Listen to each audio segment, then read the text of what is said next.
Typically, an engineering employer firstly looks for your domain knowledge. How good you are in your domain knowledge.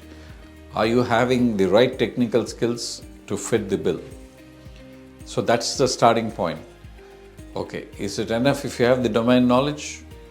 Yes, you need to have a domain knowledge plus how well you communicate as a person. How good is your written communication? How good is your oral communication?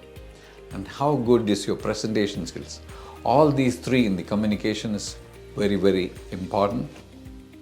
Then they look for, are you a team player?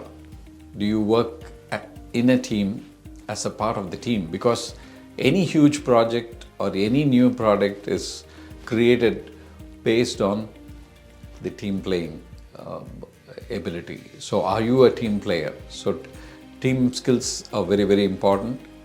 And of course, you are able to collaborate with people. That is again a team. And can you be a future leader? Do you take initiative? His leadership skills are also very, very important. This is what they look for. So basically your technical skills, your communication skills, your team playing skills, your leadership, and of course, finally, your problem solving.